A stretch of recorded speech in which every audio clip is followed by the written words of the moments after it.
Professeur Perronne, on a l'impression qu'aujourd'hui, on ne sait plus quoi faire pour vous atteindre. Maintenant, on vous reproche des propos non confraternels.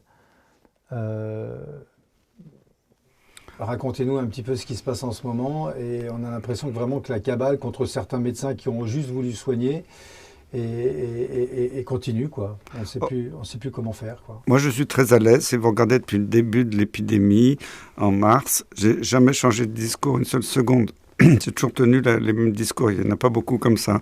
Et même encore récemment, où tout le monde disait il y a une deuxième vague, le président dit il y aura 400 000 morts, je n'ai pas changé de discours. Donc je suis très à l'aise. Tout ce que j'ai dit est vrai, est sourcé, prouvé, quoi qu'on en dise. Après que des gens disent que j'ai tenu des propos confraternels, j'aimerais bien les voir, ces propos non confraternels. Parce que j'ai jamais diffamé, j'ai jamais tenu de discours contraire au code de la déontologie. Donc tout ça, c'est des prétextes fabriqués pour essayer de me mettre à mort, parce que là, on cherche à me mettre à mort. On veut tuer mon service, supprimer ma chefferie de service, supprimer l'agrément des maladies infectieuses pour mon service. Tout ça, c'est organisé parce que dire la vérité, aujourd'hui, ça dérange. Je suis désolé, je dis la vérité. Vous attendiez à un tel déchaînement comme ça, à une telle violence à votre rencontre même en tant que médecin et de vos propos. Je ne m'attendais pas à une telle violence, mais je ne suis pas un bisounours, je m'attendais quand même à des réactions. Mais je suis très à l'aise, je suis sûr de moi. Tout ce que j'ai dit, personne ne peut mettre en défaut tout ce que j'ai dit depuis le début, personne. Quand on a dit Perronne est un complotiste, moi j'ai fait que sur les tests PCR qui étaient faits n'importe comment, sur les masques qu'on n'a pas eu après qu'on a imposé à tout le monde quand ça ne servait plus à rien. Il y a de la documentation scientifique là-dessus. Quand on a dit qu'il va y avoir une deuxième vague gigantesque qui va vous submerger, moi j'ai jamais dit d'ailleurs, contrairement à ce qu'on a dit dans les médias, j'ai jamais dit qu'il n'y aurait pas de deuxième vague, j'en savais rien, personne n'en savait rien. Personne. J'ai dit il y aura peut-être une deuxième vague. Et si vous regardez mes interviews télévisées, j'ai jamais dit qu'il n'y aurait pas de deuxième vague, contrairement à ce qu'on a dit. J'ai dit en ce moment, il se passe un rebond épidémique saisonnier, c'est toujours le terme que j'ai utilisé. Si jamais il y a une deuxième vague gigantesque, on verra bien. Pour l'instant, je ne la vois pas, il faut être prêt. Et puis, quand le président a annoncé le confinement, on savait déjà que c'était en train de se tasser, qu'on allait arriver au bout de ce rebond épidémique saisonnier. Donc, moi, je suis très à l'aise parce que je sais que dans les médias, les gens disent Perronne a pété les plombs, il raconte n'importe quoi, on va tous mourir. Et j'ai toujours tenu le même discours et je suis fier de l'avoir tenu. Et alors, évidemment, ça ne plaît pas à tout le monde parce que maintenant, on va nous imposer un vaccin pour une maladie qui fait 0,05% de mortalité. Je dis bien, pour que les gens écoutent bien, 0,05% de mortalité. Là, on se fout de notre gueule. J'ai jamais vu. Moi, j'ai présidé le comité technique des vaccinations au Conseil de la santé publique pendant des années. J'ai présidé à l'OMS, j'étais vice-président des vaccins pour toute l'Europe, la grande Europe de l'OMS qui va jusqu'à Vladivostok. Et j'ai jamais vu ça dans l'histoire de la médecine, qu'on impose un vaccin qui bientôt va être obligatoire pour 0,05% de mortalité, en sachant qu'on connaît parfaitement les gens qui peuvent mourir. C'est des personnes très âgées, obèses, mais pas les petits obèses. Les obèses qu'on a eus, ils avaient 150 kilos ou plus, avec des hypertensions artérielles très sévères, des diabètes très sévères, des maladies cardio-respiratoires très sévères ou rénales très sévères. C'est pas n'importe qui est mort. Et je suis désolé qu'il y ait eu tous ces morts, parce que moi, ce qui me désole, c'est quand le gouvernement dit, parce qu'il y a même un médecin qui a dit à la télévision hier que j'étais un des responsables de la deuxième vague. Alors si ce n'était pas aussi tragique, ça me ferait rire, mais là, je trouve ça complètement lamentable. Alors qu'on sait, quand on m'a accusé de favoriser l'accumulation de malades dans les hôpitaux, mais si le gouvernement avait dit à tous les médecins généralistes, vous êtes libres, vous traitez par l'hydroxychloroquine et l'azithromycine, c'est maintenant largement prouvé dans les publications internationales que ça marche, et même d'autres traitements d'ivermectine. Martin Blachier continue de dire à la télévision ou sur les radios que ça ne marche pas. Oui, mais Martin Blachier, il a une société qui a comme des conflits d'intérêts. C'est lamentable que tous les jours, on voit des médecins qui parlent partout, et ils ont tous des conflits d'intérêts majeurs. Et normalement, ils ont toujours le même discours, c'est ça qui est impressionnant. Et ils ne devraient même plus parler. Si le ministère de la Santé était un ministère de la Santé, il devrait leur interdire de parler. C'est contraire à toutes les lois, toutes les chartes de déontologie, à tout ça. Et moi qui ai sauvé des malades, qui les ai traités, on m'accuse presque d'être un charlatan. Vous savez que quand l'Assistance publique Hôpitaux de Paris m'a envoyé une lettre pour me reprocher mon comportement il y a quelques semaines, c'était marqué que c'était pas bien parce que j'avais dit qu'on avait eu moins de mortalité à l'hôpital Raymond Poincaré de Garches, comme à l'IHU de Marseille d'ailleurs, qu'ailleurs. Donc c'était pas gentil pour mes collègues. Non mais vous vous rendez compte le niveau. À chaque fois, on me traite de charlatan, on veut me faire radier par le Conseil de l'Ordre. Mais moi, j'ai plus grand respect pour le Conseil de l'Ordre, pour mes confrères. J'ai jamais attaqué un seul confrère, nulle part. Qu'on me montre la preuve. Et parce qu'on m'a accusé dans le film Hold Up d'avoir parlé de l'interne de Bichat. J'ai pas eu des propos désobligeants sur sa pratique médicale. Donc, j'ai parfaitement respecté le code de déontologie. J'ai simplement dit que lui, en tant qu'auteur d'un article, qui est un article qui a été reconnu dans plein de publications et d'avis d'experts dans le monde entier comme étant un article très mauvais qui n'avait pas tenu compte de toutes les publications sur l'hydroxychloroquine. Je me suis permis de dire que cet article était mauvais et on m'accuse d'être méchant avec un jeune médecin et on veut me radier de ma chefferie de service, qu'on veut empêcher mon service de valider les maladies infectieuses. On m'a dit « Vous avez un comportement inadmissible vis-à-vis d'un jeune médecin, donc vous n'êtes pas digne de former des jeunes. » Mais on est où là? On est en dictature. Moi, j'ai très peur. C'est terrible. On n'a plus le droit de s'exprimer, alors que dans la loi de la République française, un professeur d'université a une liberté de parole. C'est que l'université, maintenant, on n'a plus le droit de rien dire.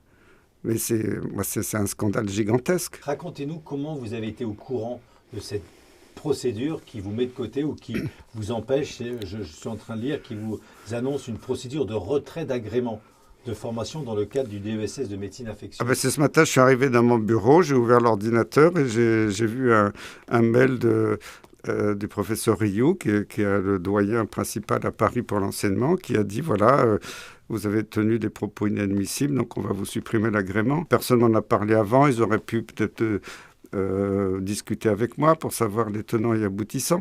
Et la veille, alors là, j'étais horrifié.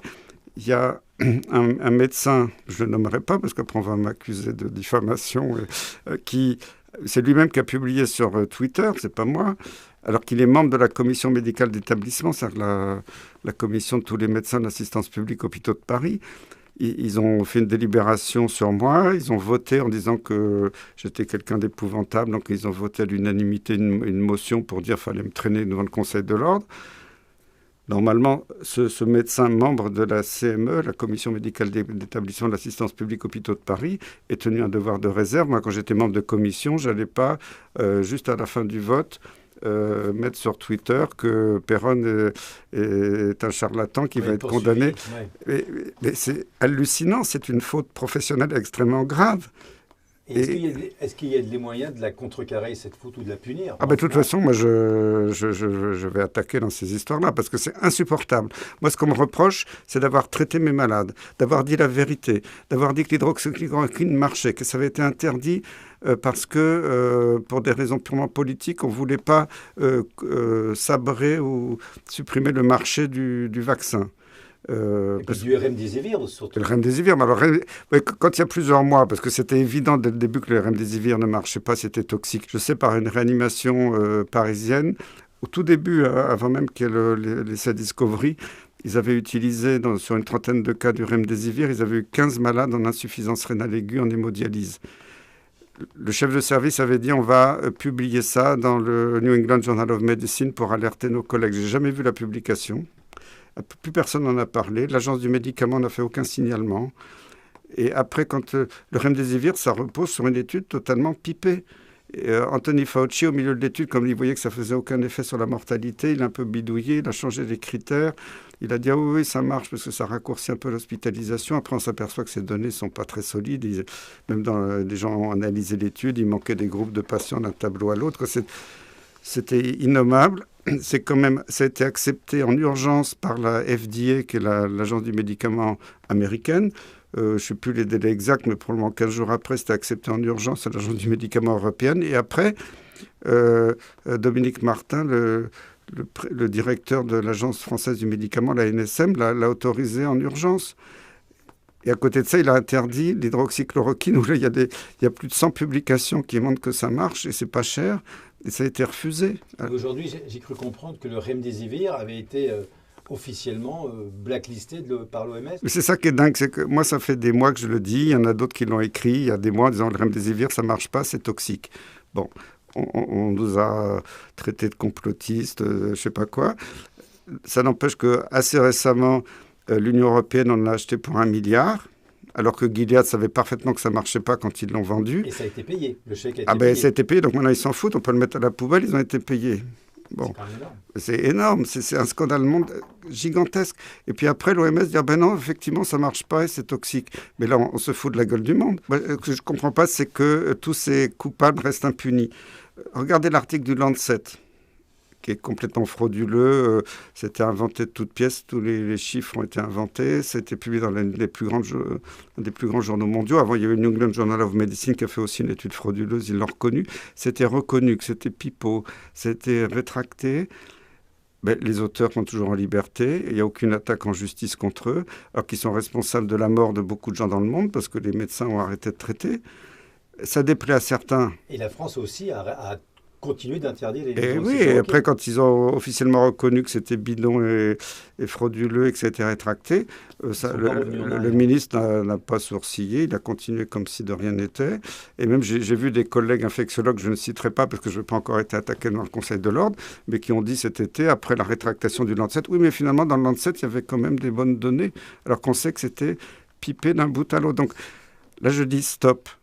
Moi, je suis médecin. J'ai toujours une éthique, j'ai toujours soigné mes malades du fond du cœur comme je pouvais pour les sauver. J'ai jamais attaqué mes collègues. J'ai attaqué certaines institutions quand je voyais que ça déraillait. Mais je n'ai jamais diffamé, je n'ai jamais porté atteinte au code de déontologie. Je suis très scrupuleux là-dessus. Et comment expliquez-vous un tel degré d'impunité? Comment on en arrivait à un tel à la rigueur même, moi, en tant qu'ancien journaliste, je me pose cette question, comment cette affaire ne sort pas dans la presse? Comment ça ne fait pas la une des journaux, tant la corruption est tellement évidente ou le mensonge est tellement énorme? On a l'impression que plus c'est gros, mieux ça passe. Je crois que c'est une constante dans l'histoire, c'est que plus c'est gros, plus ça passe. Alors, je ne peux pas juger pourquoi tel ou tel ne réagit pas. De mon temps, quand j'étais petit, la presse, ou au moins une grande partie de la presse, était considérée comme un contre-pouvoir vis-à-vis du gouvernement pour faire sortir de la vérité sur certaines choses. Là, maintenant, je ne vois plus cet effet de contre-pouvoir et moi, ça m'attriste énormément. Qu'est-ce qui va se passer là? Vous allez porter plainte vraiment? Est-ce qu'il va y avoir... Parce que là, il y a une accumulation de choses. Vous avez été encore malmené par la presse, par des articles du Monde dernièrement. Là, c'est quasiment vos confrères qui vous mettent dehors, qui vous... Pourquoi je dérange? Parce que j'ai un CV énorme et qu'ils ne peuvent pas dire « Perron, c'est un con ». Bon, je suis désolé, mais c'est comme ça, j'ai fait plein de choses. J'ai fait toute la politique de santé publique pendant des années en France, à l'étranger. Deuxièmement, je n'ai pas de casserole aux fesses, je n'ai pas été corrompu, je ne suis pas pédophile. Donc ils ont cherché, mais ils n'ont pas trouvé. Maintenant, ils cherchent un petit truc, ce qu'ils trouvent au fond des tiroirs pour essayer de m'attaquer. Mais on voit que c'est totalement organisé. Faut mettre à mort Perron, faut qu'il la ferme. Je la fermerai pas, je suis désolé. Je suis droit dans mes bottes. J'ai jamais changé de discours depuis le début. Je sais que j'ai raison. Tout ce que j'ai dit est sourcé. Et si les gens sont pas contents, qu'ils aillent ailleurs. Mais c'est pas moi qui vais changer. Vous avez reçu des menaces? J'ai jamais reçu de menaces. Je vois pas pourquoi je recevrais des menaces. Après ces articles que vous citez, alors il y avait l'article du Point, du Monde. Alors les titres étaient très accrocheurs. Hein. Quand j'ai vu les ravages de M. Perron, je me souviens de ce titre, je dis oh là là, qu'est-ce qui se passe? Alors je lis l'article, il y avait que dalle. Ouais. Après il y avait Perron, le chef des complotistes, je sais plus le titre exact. Puis finalement, dans l'article, voilà, il y avait aucune chose solide pour m'attaquer. Donc, ce sont des journalistes en service commandé pour essayer de me mettre à mort. Mais je pense qu'ils n'ont pas beaucoup de beefsteak pour me mettre à mort parce que tout ce que je dis, j'ai jamais changé. C'est appuyé sur les données. L'histoire me donne à chaque fois raison. Quand il y a eu cette fameuse deuxième vague gigantesque qui devait nous anéantir, moi j'ai dit, je ne la vois pas pour l'instant. Je vois plutôt un profil de rebond épidémique saisonnier. Le président de la République a annoncé 400 000 morts. Et puis voilà, puis c'est en train de descendre. Maintenant, on nous annonce la troisième grande vague au mois de janvier. Je veux bien. J'ai jamais vu ça dans l'histoire de la médecine, qu'un virus qui s'est atténué, qui s'est habitué à l'homme, qui perd de sa virulence. reprennent d'un seul coup une virulence terrible. Ça ne s'est jamais vu dans l'histoire. Si ça se produisait, ce serait la preuve que c'est un virus trafiqué. Parce que si on nous balance... Parce que quand même, je suis inquiet parce que un grand personnage international a dit récemment, vous inquiétez pas, il y a une troisième vague terrible, bien pire que ce que vous avez vu, qui va arriver prochainement. Mais d'où ils sortent ça? Cette certitude également questionne, d'autant plus que plusieurs personnes parlent d'un troisième confinement. Vous savez, le confinement de fin octobre, moi je le savais déjà depuis des semaines qu'il était déjà programmé, la date était déjà décidée. Bon, je ne révélerai pas mes sources, mais j'ai des sources très sûres. Et quand j'avais dit ça même à ma famille, on m'a dit « mais tu délires, tu vois bien, ils ne vont pas confiner, ils font le couvre-feu pour éviter le confinement ». Le couvre-feu, c'était juste pour dire aux Français, si vous êtes gentil avec le couvre-feu, que vous vous planquez à 9 h et que vous mettez bien votre masque, on ne fera pas le confinement. C'était du bidon total, parce qu'ils avaient déjà programmé le confinement. Et à la date exacte, le 28 octobre, poum, le confinement tombe. La date, elle était prévue depuis très longtemps. Bon. Et là, on nous annonce maintenant des nouveaux confinements. Je ne sais pas s'ils auront lieu. J'espère que non, mais j'espère que les Français vont ouvrir les yeux et arrêter d'écouter tout ce délire. Parce que l'épidémie aujourd'hui fait 0,05% de morts.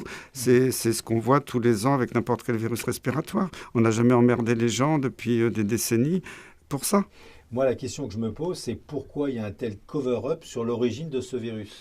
Pourquoi personne ne cherche d'où vient ce virus et si c'est vraiment un virus naturel? On est les seuls à l'avoir cherché. Il y a quand même enfin je reviens à Hold Up là, mais dans le film, il y a quand même trois professeurs, un prix Nobel, et le prix Nobel de chimie, il dit, lui, il ne sait pas, mais il ne ferme pas la porte.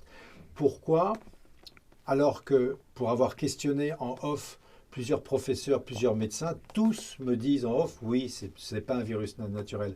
Pourquoi il y a une telle chape de plomb sur l'origine de ce virus? Moi, je ne suis pas virologue, donc je ne peux pas juger. Mais quand, moi, je ne suis pas compétent pour juger les brevets, mais quand un gars montre un brevet de l'Institut Pasteur, et il y a aussi des brevets aux États-Unis avec le numéro de brevet, les noms des gens qui ont déposé le brevet, le nom du virus. Après, c'est peut-être vrai, c'est peut-être pas vrai, mais si c'est vrai, ça va forcément sortir, j'en sais rien, moi.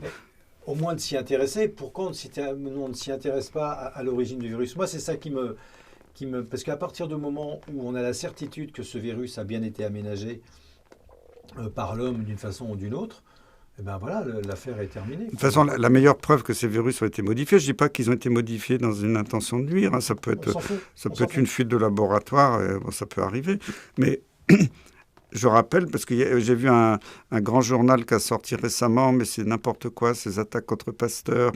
C'est pas parce qu'un virus est breveté qu'il a été modifié par l'homme, mais il faut qu'ils reviennent. Les journalistes doivent se renseigner avant de dire des bêtises.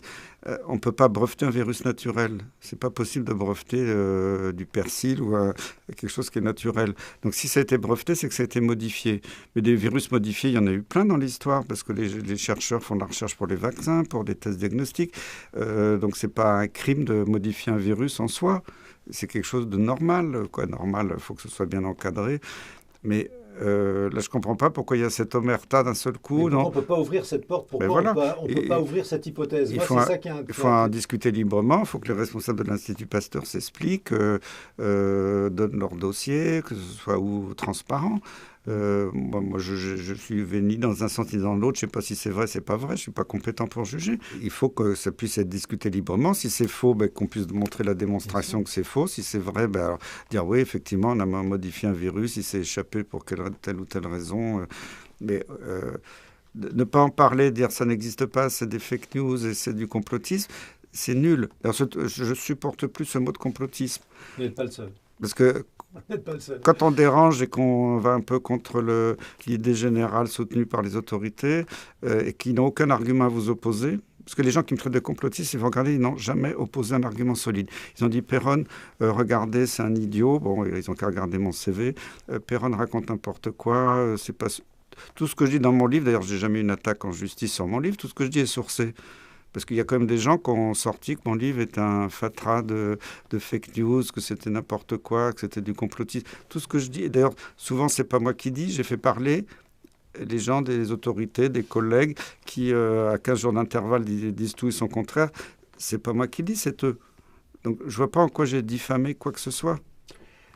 Professeur Perron, est-ce que vous pouvez rappeler, là, en 2-3 avec deux, trois expressions, un petit peu toutes les attaques dont vous avez fait l'objet depuis la sortie de votre livre jusqu'à aujourd'hui. Finalement, je n'ai pas eu d'attaque très sérieuse depuis la sortie de mon livre. Il y a eu comme ça des coups d'éclat. Perron dit n'importe quoi. Il va être radié par le Conseil de l'Ordre. Bon, c'est vrai que j'ai eu une rencontre confraternelle avec le Conseil de l'Ordre où j'ai pu apporter mes arguments. Ils avaient lu mon livre, ils avaient vu toutes mes interviews télévisées. Ils se sont rendus compte que j'avais diffamé personne, j'avais respecté le code de déontologie. Après, je ne sais pas ce qu'ils vont décider parce que ça, c'est interne au Conseil de l'Ordre. Mais de nouveau, j'ai été attaqué. Ce que dit Perron, c'est abject, c'est dégueulasse. J'ai entendu de la part d'un confrère médecin. Moi, j'ai jamais eu ce type de propos vis-à-vis de médecins. Et ce confrère médecin, il n'est pas attaqué, lui, en Non, disant... il n'est pas... non, mais là, alors, tout le monde me dit des choses horribles sur moi à longueur de journée, y compris des tweets. Moi, je vais pas beaucoup sur Internet, j'ai pas Twitter, donc, mais moi, quelquefois, on me les renvoie. Quelquefois, je suis horrifié parce qu'on raconte sur moi. Et le professeur Raoult également a pris cher. Il a bien sûr, des attaques assez violentes de la part de confrères médecins ou professeurs. Et est-ce qu'ils ont été poursuivis, ces personnes qui malmènent leurs confrères? Jamais. Mais avec des mots très durs. Très durs, charlatan. Vous savez que l'interne traité d'imbécile également. L'interne de Bichat, qui s'est plaint que je n'avais pas été gentil avec lui, alors que j'ai juste dit qu'il avait participé à une étude qui n'était pas bonne. Je suis désolé, j'ai quand même le droit de dire ça. Quand j'ai regardé ses tweets, parce que j'ai toute la collection de ses tweets, c'est dans les mains de mes avocats, il a un jour dit Perron a dit que les médecins étaient des assassins. C'est lui qui l'a écrit, donc je vais l'attaquer en diffamation pour ça. J'ai jamais eu ce type de propos. Donc ce jeune médecin, soi-disant que je l'ai traumatisé en disant ça, qu'il avait participé à une étude qui était mauvaise, là j'en cite qu'un, mais des tweets comme ça, il en a fait une vingtaine, en m'attaquant personnellement. C'est juste un interne. En disant que ma carrière était nulle, que j'avais publié que des études frauduleuses. Et là je fais allusion à l'histoire de l'Artémisia, qui était un grand scandale, parce qu'il y a une polémique, une cabale internationale, parce que... Il faut savoir que l'artémisia traitée par des plantes, le paludisme, ça a dérangé beaucoup de monde, y compris les pro-vaccins qui voulaient développer un vaccin pour le paludisme qui ne marche pas, et ça fait des années qu'ils essayent. Le médecin qui a fait cette étude avec nous en est déjà à sa 3e tentative d'assassinat. Vous vous rendez compte? Et il y a une cabale, alors qu'on avait reconnu qu'il y avait des imperfections dans notre base de données, on n'avait pas eu beaucoup d'argent, il y avait eu des petites erreurs à droite à gauche, ça ne changeait pas du tout le résultat des études. Mais on a eu l'honnêteté de donner nos bases de données à nos détracteurs en disant « Regardez, il n'y a pas de quoi fouetter un chat ». Ils se sont acharnés pendant 1 an et demi contre le journal, et le rédacteur en chef du journal a fini par craquer, à rétracter les articles qui étaient pourtant excellents. Et maintenant, je suis content parce qu'il y a des grands instituts de recherche internationaux qui confirment que l'artémisia marche, et il y a des études. Donc, je n'ai pas d'état d'âme sur cette histoire d'artémisia quand on m'a attaqué en disant que je délirais parce qu'une tisane allait sauver l'Afrique. Oui, une tisane est en train de sauver l'Afrique, là où c'est utilisé. Je suis très fier d'avoir été dans cette aventure de l'artémisia. Donc, on m'a attaqué là-dessus, par exemple, parce que je parle toujours de ce jeune médecin qui disait que je faisais des études frauduleuses. Bon, qui regarde un peu ce qu'il fait, et après il viendra me causer, parce que franchement, après j'ai reçu dans la lettre du doyen de la Pitié-Salpêtrière qu'à cause de moi, il avait reçu des menaces de mort. Mais je suis désolé, ça fait des mois que lui ou d'autres infectiologues ont reçu, mais je suis pas du tout d'accord avec ça, mais certains ont reçu des menaces par téléphone. Même Raoult a reçu une menace d'un infectiologue par téléphone, donc ça se fait dans les deux sens. Mais il s'était plaint de ces menaces des mois avant le film Hold Up. Et maintenant, on me met sur le dos la petite phrase que j'ai dans le film Hold Up, comme quoi c'était à cause de moi qu'il avait reçu des menaces de mort. Mais là, on nage en plein délire, quoi. Faut revenir sur Terre. Hein. Qu'est-ce qui pourra mettre un terme à ce lynchage vraiment organisé, orchestré, et tout ça, pourquoi? Pour un vaccin Je ne sais pas j'ai pas de boule de cristal, je ne sais pas ce qui va se passer dans les semaines et les mois qui viennent. Okay. Ce que je vois, c'est que les Français en ont ras-le-bol, que de plus en plus de Français ouvrent les yeux, voient que tout ça, c'est une vaste supercherie, que certes, il y a eu une épidémie, il y a eu des morts, et il y a eu pendant le rebond récent, il y a eu des saturations un petit peu dans certains hôpitaux, certaines réanimations, je ne le nie pas du tout. Mais si on avait laissé les médecins prescrire dans les EHPAD et puis en ville, on n'aurait pas eu toute cette saturation des hôpitaux. Comment réagit votre famille à tout ça, à toutes ces attaques, à toutes ces violences verbales? Ma famille est à la fois sereine parce qu'ils me connaissent, mais de temps en temps, ils sont inquiets parce que c'est vrai que ma femme, quand elle voit que je suis jeté en pâture, bon, ça, c'est normal que ça l'inquiète et que ça l'angoisse, mais bon, après, elle comprend ce qui se passe, je pense. Donc ils font bloc. Ben, en tout cas, plein de courage. Qu'est-ce que vous avez envie de dire quelque chose de Moi, j'ai envie de dire particulier? que je suis très serein parce que tout ce que j'ai dit est prouvé. J'ai jamais changé de discours, je ne changerai pas. Et puis, je pense que l'histoire tranchera. Et on va le savoir assez vite, à mon avis. Sur Hold Up, vous avez été surpris un petit peu du tollé que ça a Mais provoqué, ce film? je me doutais qu'Hold Up allait créer Ah ouais. du mouvement. Mais j'ai été très étonné par la violence, l'agressivité et surtout par le fait que les attaques ne soient pas du tout basées sur des données scientifiques, sur des données établies. La seule chose que disaient les gens, c'est n'importe quoi, c'est des fake news, c'est du complotisme. Mais il n'y avait rien dans les attaques, à part la violence. Et ça m'a beaucoup interpellé parce que peut-être que certaines parties du film sont moins étayées formellement sur le plan scientifique, mais il y a quand même à chaque fois, c'est quand même sourcé. Là, dans le film, vous avez apporté des arguments point par point, et de l'autre côté, il n'y a rien. C'est juste dire Hold Up, c'est nul, Hold Up raconte n'importe quoi, mais finalement, Hold Up est vraiment légitime parce qu'il ouvre un débat qui est nécessaire dans la société.